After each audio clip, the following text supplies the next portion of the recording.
Jo, nazdar, vy masochistický sráči, který chcou jenom akci po tomhle kanále. Tenhle kanál samozřejmě jediný, co zatím dokázal, je natočit ty nejvíc cringe YouTube shorts, který jsem kdy viděl. Já vám potom ukážu jeho třetí polovice od jeho levého kolene. Já vám ukážu, jak se správně dělají videa. A to je umlácení nějakých škvarků ve Skyrimu. Ne, Skyrim dneska fakt nebude. Ne. Nebude to totiž nic jiného, než hra od Capcomu. Nebo myslím, že je to od Capcomu. Hra známá jako Resident Evil. Což samozřejmě, že budeme hrát na veterána, protože já jsem extrémní profík. 100% no cap. A budem to hrát do playeru, protože nemám kamarády. Jo, jsem v pohodě, vůbec každý den třeba neuvažuji sebevraždu. OK, lidi, rychle. Počkej, do intra se nemám mluvit, že? Jo, počkejte, sorry.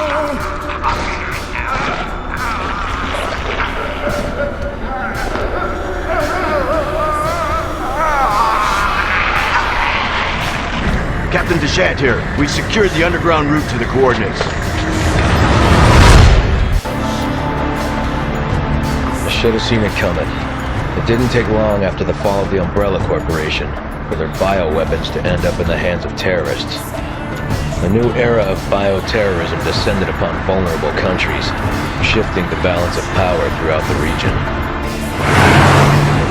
People in the destabilized areas soon feared another incident like Raccoon City was inevitable. As panic spread, governments of the terrorism unit BSAA. Operatives of the BSAA were sent to infiltrate and neutralize bioterrorist hotspots, restoring safety and stability to various regions around the globe. Oh, chicky, nazdar. Oh, nach. Jako já proti nic nemám. Ševa Alama. Chris Leftway. O, děkuju, no já vím. Já jsem totiž slavný, víš.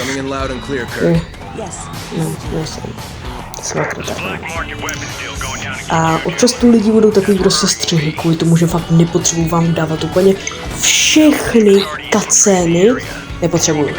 Tady šikanujou nějaký lidi. Se mi líbí. No, co uděláš, no? Jsem větší frajer než ty, bezdělku nechutnej. Tohle by se Andrew Tateovi nelíbilo. Procházčička, jenom procházčička. Vypadá to, že nás někdo nahlásil, protože jsme udělali strašně velký zločin proti lidstvu. Řekli jsme jeho jméno. Jehož jméno, které nesmíme vyslovit. Andrew Tatínek. Nein. Ale tak, kdo by nechtěl říct. Takový zoomy, ty jsou docela dobrý, myslím uznat. No, ale teďka musíme zase vykrást nějaký obchod s kozama.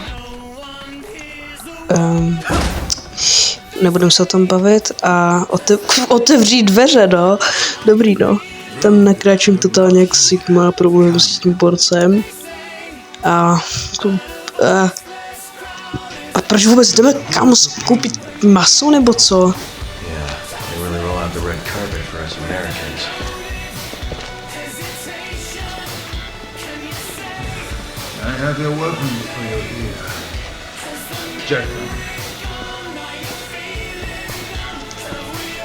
Jo, tak zbraně, jo.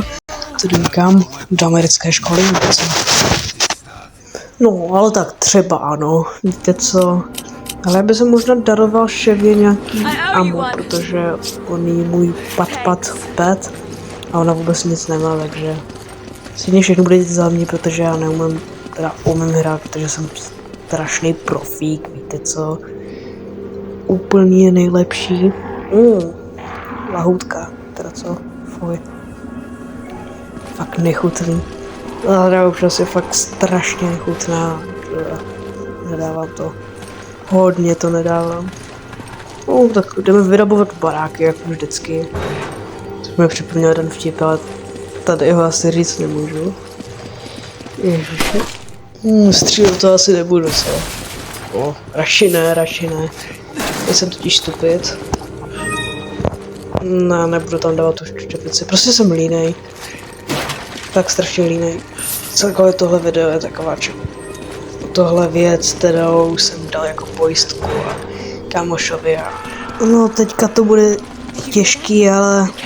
Guys, jakože já to nezvládám, už moc stříhat a dělat tyhle ty věci a tohle bude asi už konec. Takže se omlouvám, doufám, že se vám to líbilo. Uvidíme se třeba někdy příště za 4 týdny, víte co? Já to fakt už nechci moc dělat. Bylo takovou na chvilku. Nic, čau.